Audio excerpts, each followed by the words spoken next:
Hello, everyone, and welcome to our second online event. As we have announced, we're here again bringing you the ASU Talk under the theme Africa as You Know It. Today, we'll be discussing stereotypes or stereotypization in our society. So let me remind you that we air the ASU Talk on a regular basis, meaning for those who don't know, we meet here every month, giving you all different topics with interesting speakers. So get ready for also the next session. But as I said, today's session is dedicated to the topic on stereotypes. I also have some news for you. For those who watched us the last time, we have introduced our some news for you. So since today, you are not able to watch us on Facebook only or on LinkedIn only, but we established our also YouTube channel, so you'll be able to watch us there also. Also, let me tell you not to forget that in case you missed the live sessions, you can always rewatch them. As I said, on our Facebook profile, on our LinkedIn, or also the YouTube channel. Don't forget to hit the bell icon to be informed about what is new with us, what is also doing, about some news, about some new events going on. It will be always there. So if you want to be informed, just always click the subscribe or the bell icon. Now, coming back to the topic of today's talk, we're going to be talking about stereotypes, as I said at the very beginning. And let's ask ourselves, what are the stereotypes and how do they actually influence our attitudes towards the other people we encounter? What does the term really stand for? Is it always a negative thing to have stereotypes? Because some people say, oh, it's also good to have some stereotypes to somehow, forget the harm and protect yourself. But if it has a negative connotation, if it's, it's not always to have to be a good thing to have stereotypes. So if we're talking about bad stereotypization, then how can we get rid of this narrative we have in our minds? Today, the African-Slovak Union welcomes two interesting speakers who will introduce their own personal perspective on the issue. Before we start, however, I encourage everybody who is watching us today to share your opinion, share your views on the topic, and in the comment section below, and we'll be happy to address your comments and your ideas with our speakers who are with me today, who I will introduce in a second. But before we actually start, let me tell you one more thing, that if your comments, which I hope will raise some valid points there, we might also choose them and incorporate them to our article, which we will release after the end of the event, and you will find an article in our webpage of ASU webpage. Now, as I said, you can already see these beautiful young gentlemen being here with me. So let me introduce them to you guys. Our first speaker, Huray, is a communication expert, and he has an extensive experience in the field of personal development and youth work. And being involved in a humanitarian project, he specializes in training and consultancy of soft skills, non-formal education, and project management. Now, our speaker, Godwin Mugisa, will be talking about the issue from the business perspective. And he is a businessman and a marketing expert. He has an advertising company. which has clients like Pepsi Cola or one of the biggest telecommunication companies in Africa. He runs his business in Tanzania, Kenya, Rwanda, Burundi, and his business belongs to the top three companies in Uganda. So, hello guys, welcome to our online session. How are you guys doing? Hello, thank you very much. I'm fine, very fine. Okay, Oh, good. hi. Hi, Thank Godwin. you. Can we hear each other? Is everything okay? Yep. Yeah, everything's okay. Okay, It's okay. perfect. Good. So we can actually start discussing our topic here. Okay. Yeah? Is everything fine? We can go on. Mm-hmm. So, both since we're talking about stereotypes, I believe as majority of people, if not everyone, have encountered stereotypes, either being biased yourself or somehow being, as we say, put in the box by others. So, Peter, let's start from the very beginning. What is the prejudice in the stereotype in the first place? What does it mean? What does it stand for? Well, if we talk about stereotypes and prejudices, you would find many definitions of it. What is it, and how can we see it? Yet, what I commonly use and how I explain those two terms. First of all, we have stereotypes, which is our assumption, or it's based on assumption, and we all have it, and it can be positive or negative. It doesn't matter. We all have stereotypes. An example, I have an assumption about something that I have seen, that I have witnessed, that I've heard about, and so on. Yet I don't have any particular experience or knowledge about it, or I don't need to have it. An example, I might have a stereotype about any nations, about Germans, about Polish, and so on, because I've heard something in TV and so on. Yet it doesn't say that it's true or not, or it's correct or incorrect. And on the other hand, when we have prejudice, prejudice is rather a belief, or what I used to say is an action based on stereotype. So, an example, really short, we can have a stereotype that I'm the, let's say, the employer, and I'm going to employ a new employee. And I have two applications. I would go toward, let's say, the Slovak reality a bit. I would have two applications. One is from Slovak person, another one is from, let's say, it would be from Roma person, from, let's say, Czech Republic. And I would say my stereotype could be that, okay, Slovak person is, it may be a bit not effective in the work, yet I'm going to employ him because I know Slovak people and so on and culture and blah blah. Yet my stereotype about Roma person can be, okay, Roma are not, let's say, reliable, responsible, and so on and so on.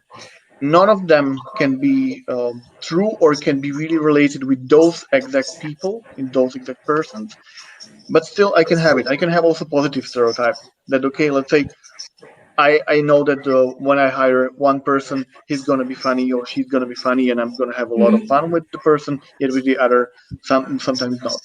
What could be the prejudice based on this assumption? Is that, okay? I haven't even spoke with none of the person, but I'm going to choose, let's say, Slovak person, because my stereotype is that I think that Roma person is that and that and that. So it means that I took my action, I took my assumption into the belief, and I did something based on my stereotypes. This might be the prejudice. Mhm. I see. Is it always so easily recognizable? Sometimes we don't even know that we have some stereotypes. How Um, to understand that we have some? um, I would say it can be recognized because if you ask yourself, okay, now we can see, you can have even stereotypes about three of us that we see ourselves on a screen. And you can say, okay, I Hmm. see Peter and Godwin, they have glasses.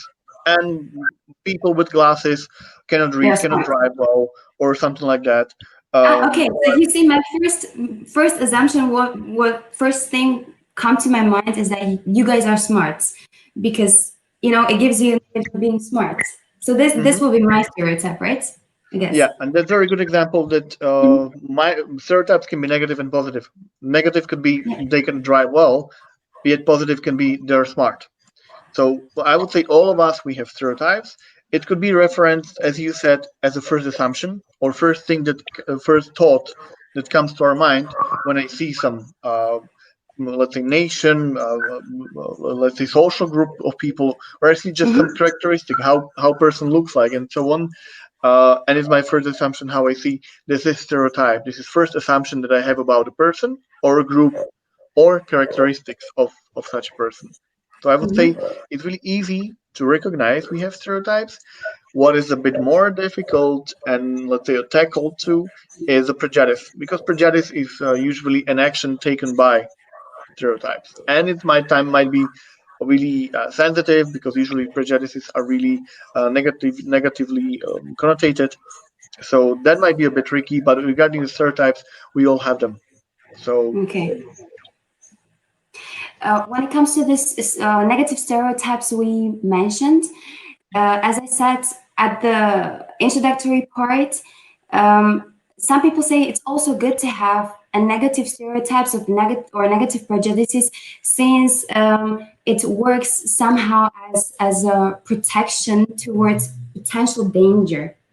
What is your opinion on this?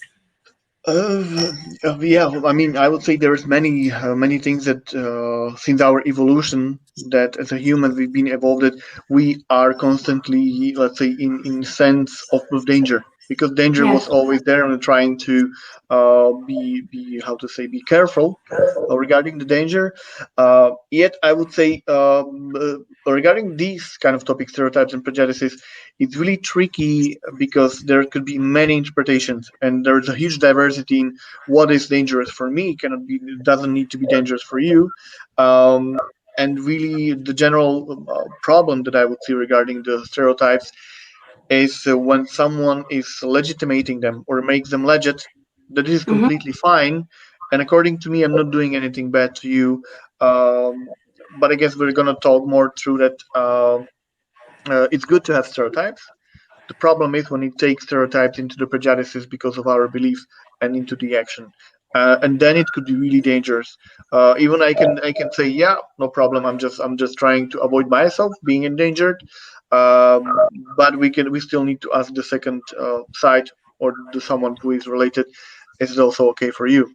Even I'm trying to Mm-hmm. cover myself up, but is it okay for you? That's the question. Yeah, but when you said that, when you were talking about different situations that for some people they might be dangerous and for the others they might not. So where to find a common ground? What is the attitude we supposed to have? Since there is no commonality. There is should we be critically assessing the situations, or what is the way how to address this? Hmm. Well, there is also many ways how to deal with that. I would say, our what I always try to deal when I work with youth or youth leaders, Hmm. always ask them, okay, what is a normal? Because this is, people Yeah. usually use the word normal and the term normal, and there we go to the answers, and all of these answers can define the diversity. And this is really really crucial in my opinion, that what can be normal for me uh, doesn't need to be normal for you too or anybody else. Or in other words, it's always good to ask, how do you see it and how do you have it? Is it the same for you, or do you have different opinion? And also, third point is to always go with the question in your mind. All right, but my truth, my correctness, my normal thing doesn't need to be the same for the others. And do I have enough of information to be able to claim something for normal, good, correct, right, and so on? So I would say, first thing is to ask yourself, how do others see it, and is it something that I consider only the one way of opinion, truth, right, and so on. Mm-hmm. Godwin, let me ask you as well. Um, since we're talking about stereotypes, we tend to discuss stereotypes from the West perspective, like Western having stereotypes towards non-Westerners, or whites having stereotypes towards blacks, or vice versa, blacks having stereotypes towards whites. But if we're applying this kind of premise, then we would assume that there is no such thing in Africa, because in Africa most of the people are blacks, right? So is there such a thing going on in Africa as well? Are there stereotypes in Africa? Actually, what I can say really, in Africa, it is really very much because there are certain things that we have grown knowing about certain cultures, and yet when you go ahead to find out, you find that it's not true. For example, I'll start with my country. In my country, there are myths, I should say, about certain tribes. They say such and such a tribe, women never settle in a marriage. Such and such people, they are weak. They are not good business people. Such and such people are not good workers. So you grow up having that in your mind, and then at the end of the Mm-hmm. day, you may deny somebody, for example, to employ somebody because you have heard that people coming from that same area, they are not hardworking people. Instead of you going ahead to be able to judge people based on what they are personally, them, they are not based on tribes, based on races, based on gender. So in Africa, that is there, and I personally I've faced it, especially in the business world.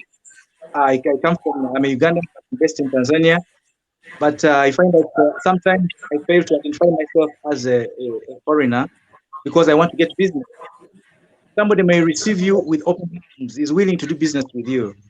But after you Mm-hmm. have now introduced yourself and telling them that I come from such and such a place, if that person becomes cold, the other warm reception received from the start is no longer there because they think probably people from such and such a place, they're coming to take away our opportunities. I'd rather give it to somebody who is a national like me.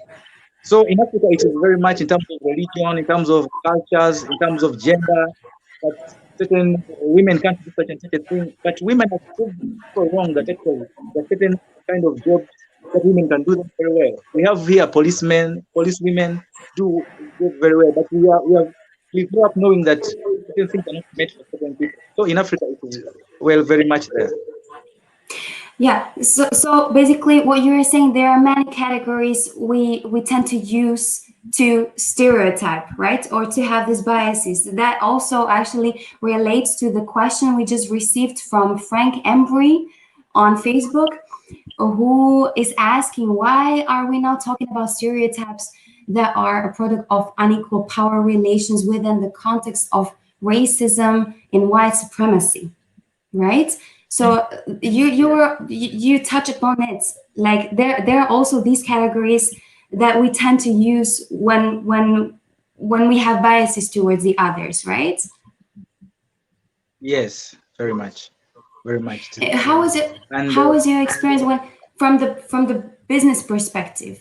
Have you encountered with this very particular issue in throughout your business experience? Like, was there a particular situation when you encountered the racism or the racist narratives or comments towards you? Um, or some unequal situation that you were judged based on like from someone who was in a position of superior or white superior. Was there some kind of a situation like that? yes, I've experienced that in business. There's actually there was a place that we had. It was actually a tender, and I Hmm. remember that we submitted in our tenders. And in the first phase, when we were not successful, but we were the second best. And it happened that the person who had given that contract was not able to deliver, so they came to us. They wrote to me and said that you are the best bidder. So because the first bidder has failed to execute the work, you are going to do it. So we started preparing our. Then in the middle of everything, somebody came in and informed the people, the procurement, that this gentleman you're giving business is not one of us. Is not one of us. As in, he comes from a different country. So later, I was surprised that they had to cancel everything, and then they had to redo it. When I talked to another person, told me, no, we thought all along you come from our country, but we discovered that actually you're not from here, and we don't really want to. Some people will wonder why we're leaving our own people here and giving people from out. So that kind of thing I've experienced, especially in business terms, in business terms. So it was not really a good experience. So we end up giving up jobs in the business to people based on what we think about them, that people are not doing this kind of thing. So it happened to me firsthand. Okay. We also have another question from Sakong Kiplangat, who was in fact our speaker and our very first online ASU Talk. So thank you very much, Sakong, for asking the question. The question actually is, how can we ameliorate these stereotypes? Better hiring someone based on stereotype, whether positive or negative. Don't you think even the way requirements for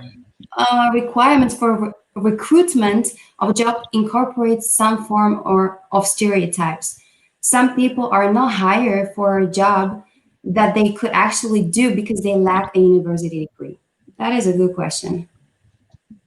Yeah, Very good. I would absolutely say that, as I said in the beginning, everybody has stereotypes, and I would say we all have them, and we can have them. Let's say we are recruiting someone for, let's say, administration work in the office, and there is not any specific requirement officially that we would hire that. So let's say we set our conditions up, and we have, let's say, 50 people applied. Um, and the stereotypes can be there because I can see there, let's say, some gender balance. I can see there men, women. I can see someone who is in the age of 25, someone who is in the age of 50, and so on and so on. And there it comes that stereotypes always go there. I can have stereotype about each person there because something comes as a first impression, and first thing in my mind comes up there. Okay, yeah, I can have some category. But what is really important, that, yeah, on maybe on your question that was there, yeah, in every job there are kind of stereotypes, but I would say in the form of persons stereotypes, not as a job, let's say, conditions. These could be talk about maybe even prejudice or discrimination, let's say. But stereotypes can be in the person that, okay, I'm recruiter, I'm hiring you and I'm having interview with you, and I can have a stereotype about you. Yet really important, what I would say is that, okay, uh, even I can think that you would be the best candidate in the world because of my assumption, because of my personal experience. Uh, doesn't need to be like that. And what's really important for me, that I can have stereotypes myself, 25,000 of one person, but what I would have to do on human level is to ask and to dig for more information, to give everybody the same transparent conditions, the same transparent questions that everybody will have, so I can really compare it, and then based on transparent criteria to select them. The other point of view is, there was a question, university degree. Yes, we see in some countries we can have amazing skills there. It can be person who would have the skills of in 20 years, yet he or she hasn't finished the high school or university. In many countries, this is the problem because, yeah, you don't have a university title or degree. No, you cannot be hired even if you be the best expert in the world because you have experiences from life. Yeah, that I would say this is kind of discrimination based on, we could call it prejudice, that everybody who graduated from university is better, like that, is better or more capable, more qualified for any job than someone without a degree. Even somebody who would be on the 5 years of practice in some company instead of 5 years at university might have much more relevant experience as somebody right freshman, fresh graduate from university. Yet, unfortunately, I would say this is a kind of discrimination and prejudice over it. And let me please react on also the question before. Uh, yes, these let's say we can see the supremacy of and racism. Yeah, everything's there, and this is right the prejudicial things, because I think that I'm better than you are, or my race is better than your race, my nationality is better than yours, my So there are gender is always these categories, us and them, us versus yeah. them. Yeah, so there's a lot of let's say discrimination that we see, and racism, xenophobia, homophobia, and everything is based on our uh, I would say, in my opinion, lack of information, fear. Because many times the things that I don't know, I'm afraid of. In evolution, I'm afraid of something that I don't know what it is, how it is going to approach to me, because it Mhm. may endanger me. In our society, I can be socially excluded. People can see that I have different opinion. I'm afraid that somebody's going to be better, etc., etc. And everything goes. I don't know information. That's how I said in the beginning. If you don't know anything, ask, get more information, and then try to make some comparison. Which I would say one last thing. I know I'm talking a lot. When I'm doing a youth work, I'm delivering training for many youth leaders, youth workers from all over the Europe, and there you can see that in my life I have met a lot of Turks, Germans. I have met Afro American people. I have met whoever there. Always there is the same pattern. I can hear many things in media that Turks are like this, that Slovaks are like this, that French people are like that, Muslims are like that, Afro American people are like that. Once I met them, I always try to ask, how do you see it? How is your life, and so on, and then even ask yourself a question. Okay, I had 5 people talked to. Is that enough? I had 1 million people talk to. Is that enough to make my frame? And we can many times call it judgment. Is that enough for saying that somebody is like that or not? So that's maybe the question to it. But not all of the people have this reflection and are even willing to ask these kind of questions, because sometimes it's more comfortable to stay in your comfort zone with your attitudes. You were taught, you were brought to by your family, your environment you were raised in. But this is actually why we're doing this, why we're having this very conversation, and this is also what ASO is trying to challenge here, to challenge the stereotypes we would have towards people of different color, people of different race, sex, and so on and so forth. But coming back to the hiring process that Sakong asked about, I also have a question related to that.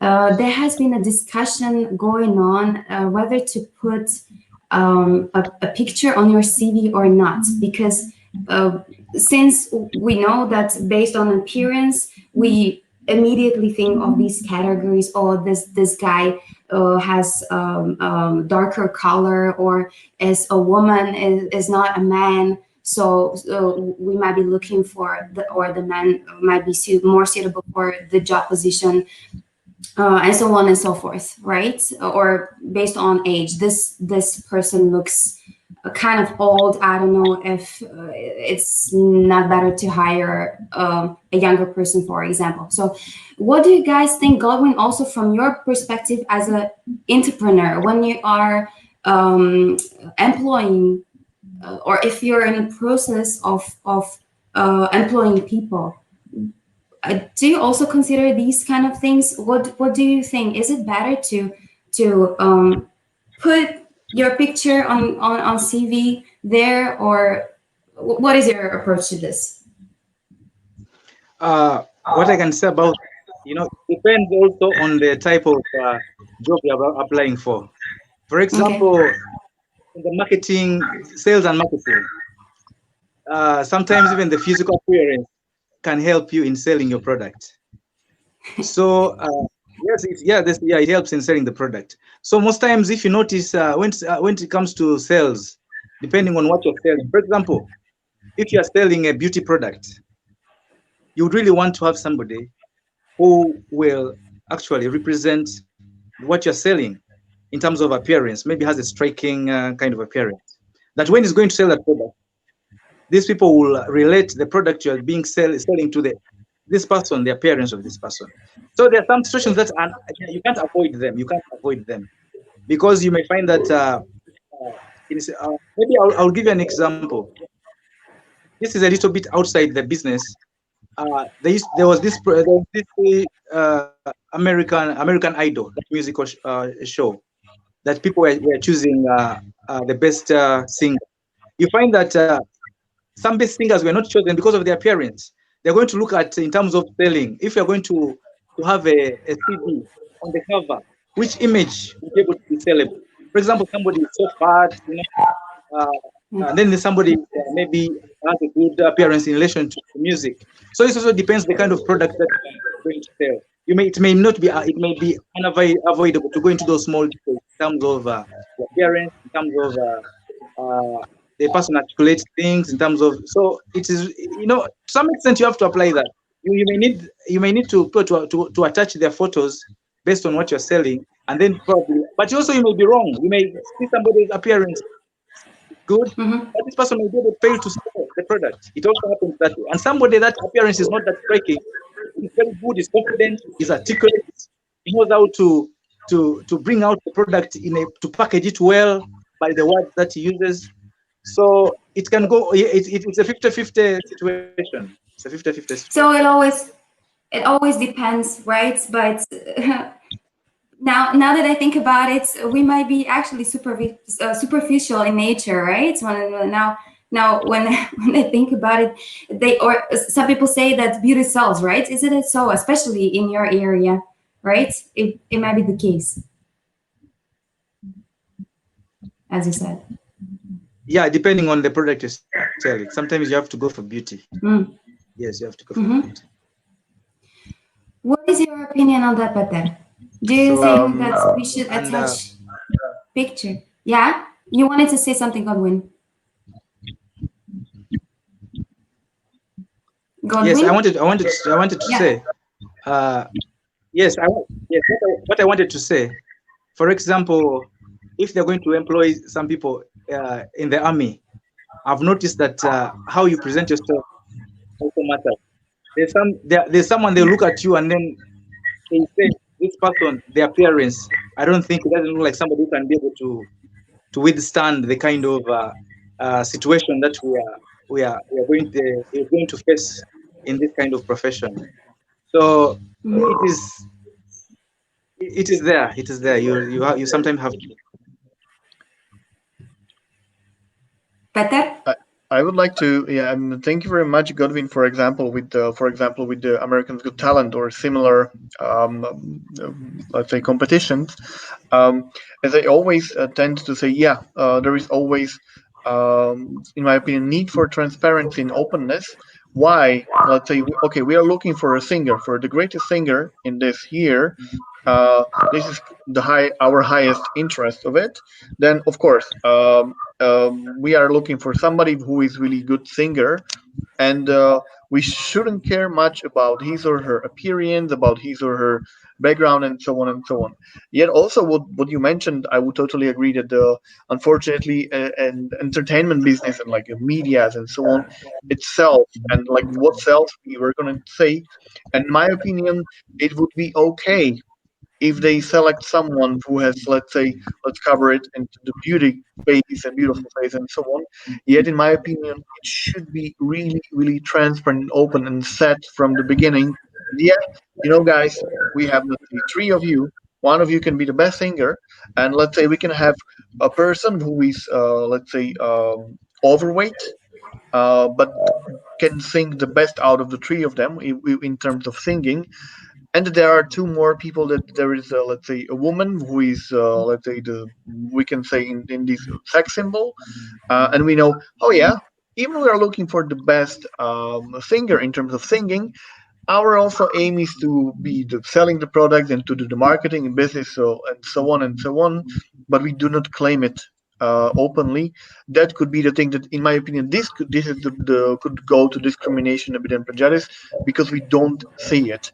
And the same case goes to many other things that uh, it happens that yeah, let's say also in army it's clear that we need to have somebody who is physically capable of doing it, but we transparently communicate that. So if there would be a person, let's say of whatever nation or gender, it's not eliminating this person. Yet, if we see there is a person who is overweight, still it could be our stereotype. Okay, this person, we are almost sure that this person will not be able to make the job.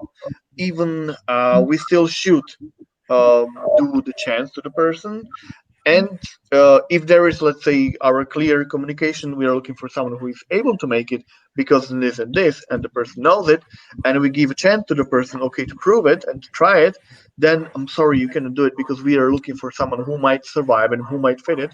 But we should be clear in anything we're doing. And it happens to many things, like, but many times, unfortunately, as you said, we are living in the world that, I'm sorry, the business and sales are something that sells, and we can say sex is selling, nakedness is selling, and many these kind of things. And many times, unfortunately, it happens. You're beautiful, you're young. Oh, sorry, you got the job. The others, we don't care. Uh, that's also our way that we don't think enough humanly. We are not humans enough many times because we are thinking about, let's say, businesses, profit, and so on the other hand, again, could be from my what I'm saying, this could be again stereotype. This could be also in some way stereotype because I don't need to have enough information about it, because someone can be claiming, okay, I need to choose for the job position someone who will make money, but nobody knows my situation. Maybe 99% would choose it because I want to have a lot of money and your face is going to earn me a lot of money. But there could be 1% of it that can be really in trouble, can have troubles of feeding his family or another 550 employees, and is really big debts and close to bankrupt. And I know, okay, I know, I'm sorry, I need to choose you because you might save our company back. But again, I would say be clear, be open and transparent about the communication of it, because many times prejudices are there again if we don't have enough of information. So that could be it.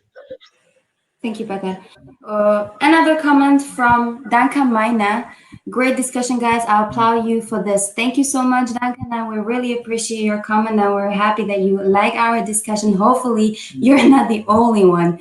Another comment from Facebook here. I don't see the name, but anyways, at the point of initial candidate screening, blind CVs are a very good strategy.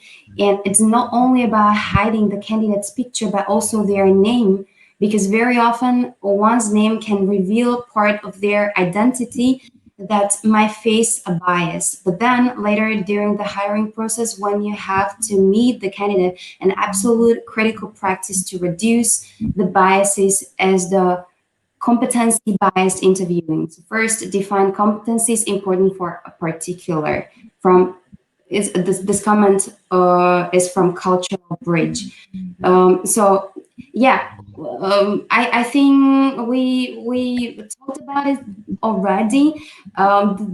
I think the point here is that when it comes to hiring process and CV, actually majority of the information that is provided by you on your CV can be stereotyped, because we were talking about the picture, but then also your age, right? Now the Cultural Bridge says the name can reveal something about you, where you come from, your background, and so on and so forth. So so in order not to reveal and restrict others from having biases, I think you can barely put anything in your CV. So it's very actually very difficult to have no biases whatsoever, right? Or am I wrong here, guys? No, you are right. Yeah, you're right, because and also the problem also comes to the people applying for the job. Sometimes they're not honest. When you're applying for a job, you try to make your CV as good as possible. In sometimes you're not honest with yourself. You end up in someone may claim about experience when these experiences do not actually exist, because there's that stereotype that, yeah, you need to get someone qualified, and they forget that even the person the qualified person who once was hired by somebody to be able to get that experience. So if all jobs are going to ask for experience, that means people who are coming from graduates, fresh graduates from school, are going to fail jobs. That's why I like the system Coca-Cola uses in Africa. Actually, what they do, yeah, they will look at your qualification and experience, but they believe that you need to go through that training, because they believe that where you're from, the way they do things may not be the same way they do things here. So sometimes they really look at the experience. They look at, does this person have the minimum standard to be able to be trained, be shaped in the way we want this person to be. So companies that use situations like that, looking at your experience, looking at the kind of degree you have, looking at your name, looking at your appearance, I think they are wrong, because you don't always have to judge the book by the cover. You don't look at something and then engage that person, go through the process required, go through the oral interview, go through practical interview. Somebody may not have the experience, but somebody has the potential to be a good person in that field. So it's very, very important that companies should be able to have a training that most companies have that management training department, whereby they recruit people, fresh graduates from universities and colleges, and then you are taken through that training, so that you, first of all, because they have to know the kind of products you have. For example, when I talk about these drinks like Coca-Cola, Pepsi, they have to take you through the whole process, so that you know what you're working for. You know the minimum standards required of you. So you cannot just base on qualification. You cannot base on appearance, names. Like I said before, that there is a stereotype about certain names, that these names, they come from this part of the country, they come from this part of the continent, they come from this part of the world. They are lazy. They are this, that. No, you should not go through that. Engage that person. Take the person through the processes required. Let that person go through the practical interview if necessary, the oral interview. You see how this person articulates. Somebody may not have the knowledge of something to the way that you have, but when you impart to this person the right information, the person can be a good worker. That is my submission regarding that. Mhm. Since we are trying to foster Slovak and African communication and trying to bridge, I would say, our worlds, what do you guys think when it comes to cross-border communication? What are the key elements? What are the crucial aspects to bridge the international communication? Not only in internal communication with our fellow people from our own nation. What if we're talking about now communication between two states or people from various countries? What are the crucial elements also from the business perspective? If I can maybe go shortly. This is the fact that we can consider like two nations. It could be considered, in my opinion, really narrow it. It could be, let's say, two neighbors. Again, let's say if we talk, let's say about Slovaks and let's say Kenyans, people from Kenya and Kenya and so on, a republic and so on. Yeah, that's the question that we want to cooperate and we want to get to know each other better. How do we do it? Usually with somebody who we met or who is the new neighbor in our let's say neighborhood. How do we do it? We can still be, let's say, knowing that, okay, there is some neighbor, there is some person or some family that they are there. But how do we get to know them each other more better? yeah, we maybe go to visit them, we maybe go and do something, let's say bring the cake or invite them for a dinner to meet each other, maybe we see them on the streets and so on and so on. So there are still small steps that we can do and we need to actively approach. Nowadays, if we want to have, let's say flourish the relationships and so on, communication between two nations, um, yet it's still very complex thing. On the other hand, it's really easy with the small steps. Okay, if I want to know somebody better, I need to start, let's say, digging more for information. And in my opinion, uh, if, let's say, we would like to support relationships between, in really in general, in with Africans in Slovakia and within Slovak people, how can we do it? In my opinion, many ways. Like maybe like you're doing it now, raising an awareness, putting people into discussion and asking and providing a space to ask questions and to answer. Uh, and again, we are now discussing, let's say, as two Slovak people or two Slovak persons and one African person, if I'm going to generalize it like that. But still, it might not be enough. We would need more and more discussion and get to know more and more. Um, and still, we might not say, okay, we have improved relationships between Slovaks and Africans or between Slovaks and Kenyans. Yet we did some small steps. Um, and I would just add one more thing from the previous discussion, the previous point. Decision. If I'm going to be biased, if I'm going to be eliminating or discriminating someone, or I'm going to choose some other criteria over another one, it's always up to me. It's never about, okay, I'm going to tell you, okay, you're going to be biased against this person, you're going to choose this. I'm making a decision. If I'm going to focus on picture on the CV, or I'm going to focus on a practical task, like Godwin was saying, I'm going to give a practical task to a person, and you do it, and then I need to make some selection because it's like really a process. Um, but yeah, improving relationships, ask, provide information, raise awareness, go to discussions, and we might do some small steps for nations. This is a very good point. What you said, that it's actually up to us to decide whether we're gonna have and keep this bias towards the other person or not. But also the interesting point here was that that more and more information we gain, the more aware we'll be of the phenomena of the other person or of the other situation we're not familiar with. This is a very good point here.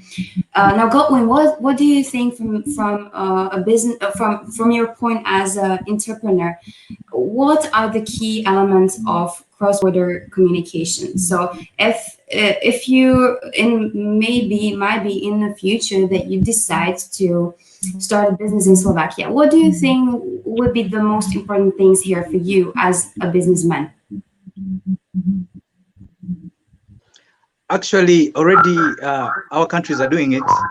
We have the East African, eastern part of Africa, which is East Africa, and we have countries Kenya, Uganda, Tanzania, Rwanda, Burundi, and South Sudan. What the nations have done, although they are yet to practicalize it, but they want there to be free movement of trade and labor, meaning that because right now, if you're a Ugandan and you are going to work in Tanzania, you need to get a work permit. They want to remove that, so that there's free movement of labor, because they realize that a Kenyan may bring something in Tanzania that they may learn something from a Kenyan who has come to Tanzania. Likewise, a Kenyan in Kenya can learn something from a Tanzanian. It's something that is still that they can be able to have a common, they call it a common market, a common principle, whereby there's free movement of labor from one country to the other. There are no restrictions limiting that. So that's also, it starts from the government. The government starts that policy first, because sometimes you as the company, you may have good intentions, you may have good plans for yourself, but sometimes the laws of the country may limit you. So it needs to start from the country, from our countries, from our governments, to make sure that they put in place laws that can allow free interaction of free movement, free communication. For example, some countries like Uganda right now, they removed that that limitation. They removed that requirement for a Tanzanian to go to work in Uganda to need a permit, a work permit. They've removed it. But you find that some countries have not yet done that because they are still dragging themselves. But we are hopefully they can be able to do that. So once the government puts in place policies that can allow that, it becomes easy for the companies also to do that. Then secondly, uh, like Peter said, it's very important always to come together to learn from each other's culture. You import something that you don't have it that is good. The other side also does the same. You can be able to create that. So the biggest person it's the government that needs the fact that needs to start is the government to put in place policies that can be able to allow the free movement of labor. And then also, for example, in Tanzania, when I first came here, we realized that there were certain type of industries that were not here. For example, it may sound really it may sound unreal, but it is true. For example, when I just came here 10 years ago, there were no technicians for these machines for what are they called in hotels? The machines that they use to do the laundry and all that. The washing machines. They did not have technicians. They had to go and get technicians from Kenya to come and do it here. Because until someone realized that there's an opportunity in Tanzania, they came and opened up a company here and trained people in that area. Then that's when we had Tanzanians in that field. So the free movement of labor from our government is very, very important to be able to allow us to be able to realize that. Right. So realizing that there was something missing was actually your business advantage in comparison to others, right? Because right. So this very realization of the fact that something was missing, the business was not provided, the service was not provided, made you successful in this field, right?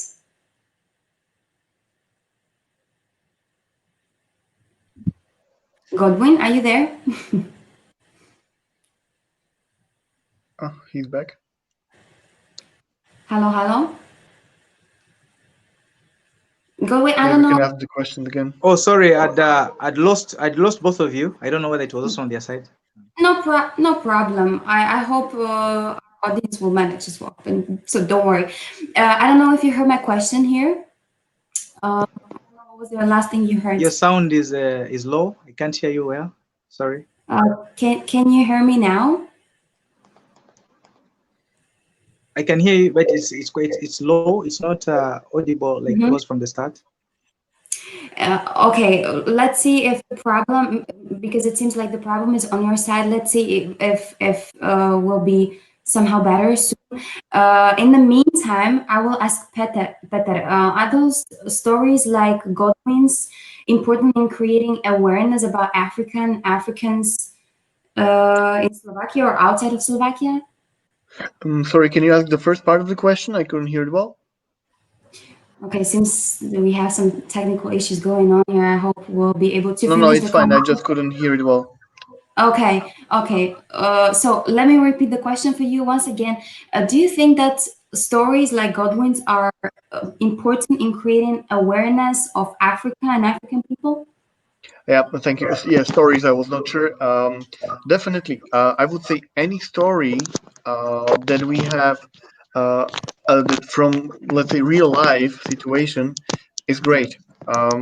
Because my experience is that when I'm at home, or if I decide myself I'm going to be at home, I'm going just to watch a movie or television or news in media, I'm going to have a source of information only from that side, and I can make let's say my bubble, that people are like that. And any story I have from real life, even I read it in the newspapers or I see it now as a streaming or anything else, is perfect, because it gives me more options to take a look over, let's say, the problem, the issue, and the theme and the topic. Yeah, okay. More stories, better picture we can create over any topic. So definitely yes, any story is perfect, and stories like Goodwin and thousands even more are more than better, even if we want to create better awareness in our society. And I would like to add one more thing is that uh, it usually the problem of stereotypes and prejudices and therefore discrimination is a very very deep and complex one because it goes via to psychology and emotions and so on.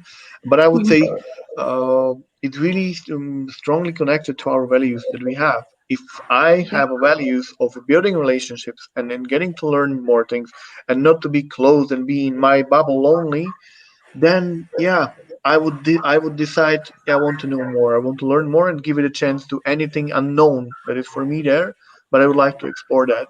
And in that moment, Mhm. while I said it, I will do anything possible to not discriminate, but to give a chance. And of course there's going to be a competition. There's In the end we need to select someone for the job, we need to select someone for the position. But yet, if in this process we're going to be open and be transparent and listen carefully, then we can say that we've done a good job. So yeah, more Going, stories, please. yeah, going. Can you hear us? I think we lost Godwin's going for a second. Yeah, maybe he'll come back. Okay, I received an information. He's reconnecting. Hopefully, will be with him again. In the Mm-hmm. meantime, let me guys remind you that you can always find us on Facebook, on our LinkedIn, and now freshly established YouTube channel where you will be having this online event in case you missed it. So you can always rewatch it anytime you want. And also, if you want to know what's going on with ASU, if we're having some new events going on, what our next steps we're doing, you can always follow us on Facebook or also hit the subscribe button to receive the most fresh information about what we are doing. Godwin, I hope we're having you back. Yes, Are you yes, I'm back. Yes, I'm okay? back. Perfect. Very happy about that. Okay. So, Godwin, since you wanted to participate in this conversation, we introduce you to our idea of what ASU is doing, what we're trying to accomplish with our organization. Why do you think a more positive image of Africa and Africans is needed? Yeah, it is very very important because there's a myth about Africa which is not true, because there are many there are myths about Africa. For example, Europeans know that Africa is a poor. Actually, they even forget that Africa is a continent. They think Africa is a country, and they think Yep. it's a poor, vulnerable poor people. We are backward. We are not innovative and all that kind of thing. But actually, many of them, when they come here, they get impressed. They're really impressed. We have many that have come and settled here. They have opened up businesses here. They are entering into partnership with So the you local proved them people wrong. to do that, because Mm. yes, you're saying? You proved them Come again? wrong. You proved them Yes, wrong. yes, yes, yes. Mhm. Yes, yes, you have proved them wrong. Yeah. Yes, you have proved them wrong, because you know, some of them have old information about Africa of 30 years ago, not what is happening right now. Because Yeah. probably their grandfathers heard about it and they passed on to their children, the children passed on to their grandchildren, and yeah. So at the end of the day, you find that a colleague, for example, in Uganda right now, people still think the president who was there in 1978 is still the president right now, and he had a very bad record. He was a person who did not have a good record. So whenever you tell somebody, I come from this country, they ask you, is so and so still your president? Yet the person even died long time ago. We have a new. So it's very very important to know that actually Africa, we have energetic people, we have a lot of opportunities, we have minerals that can be explored. We have like there's oil. You have seen that there's oil in Nigeria, even in Uganda. Very soon they're going to start producing oil. We have minerals. There's a mineral called Tanzanite. I don't know if they ever heard of it. It comes only from Tanzania. It's a mineral, comes from Tanzania. There's gold here. You know, we have innovative people. For example, you may be surprised to know that actually the interior design of a Benz was designed in Africa. You know, Oh, is it? Yes, the interior design of a Benz was designed in Africa. Mm. In Uganda right now, there is a team. The government is empowering some students. They're beginning to assemble buses, and they have tried one. They have tested it. One which uses electricity, does not use fuel. It was something which was done by the students, the engineering students, and they did that. So it's high time that we have that we enter into partnership. Of course, Europe is a little bit ahead of Africa, but we need to come together so that we can be able to move at because the faster Africa moves, the better for the whole world. The better for the whole world. That's why you realize that China is investing a lot in Africa because they realized that there was untapped labor in Africa, and China is really moving well. And USA is also beginning to do the same, and the other superpowers. So it's very, very important that I'm happy that you have come up with this organization that is removing the false information about Africa, trying to enlighten other people about Africa, what you are capable of doing, what you can be able to do. I'm a Christian, and what I know that it's only the skin that is different, but the inside of us is the same. There's no difference between the so-called white, the so-called black, which I don't believe in that there are such colors, but we are all the same. We are human beings, but so those who are moved a little faster need to help those who are a little behind so that you can be able to move at the same pace. It's very, very possible. It's very, very, very possible. Mm-hmm. Those were nice words from you towards the end of our discussion. So, yeah, it's very important we actually catch a train of opportunities that might be ahead of us. We just don't know, we're not aware of them. So, as Peter said, let's try to gather more information. Let's see, let's know more about the other people or other person we're talking to, we're discussing, and then we might realize that the situation or the person we thought something about might be completely different. So this is what actually ASU is trying to do here, to actually abolish these stereotypes we might have, and give or provide a platform for those who are interested in trying to in communicating, finding a common ground, and talking to other people who are not us, might be the other, based on the category of the other, but who can give us some valuable inputs we were not aware of. Since we passed our time already, I'm sorry, guys. We were not able to answer all of your questions. Hopefully, you won't be mad at us. But hopefully our speakers will have time to answer them even after the event, after our session here. So thank you guys again. It was very, very nice and enriching conversation we had. Thank you also, guys, those who watched us, who followed us, and who somehow contributed to our discussion today. And thank you for your comments, for your positive input. And I hope you guys enjoyed our session. And I thank you, Peter and Godwin, for your inputs and for your perspectives here. I hope you enjoyed the conversation as well. Yeah, thank you very much. Thank you. Okay, we will keep you guys posted. As I said at the beginning of the conversation here, we'll keep you posted about everything what we're doing. In the meantime, don't forget to follow us on Facebook, on LinkedIn, on Instagram, and also our freshly established YouTube channel. So thank you again. Have a great evening. See you guys next month. Thank you. Bye-bye. Bye-bye. Bye-bye.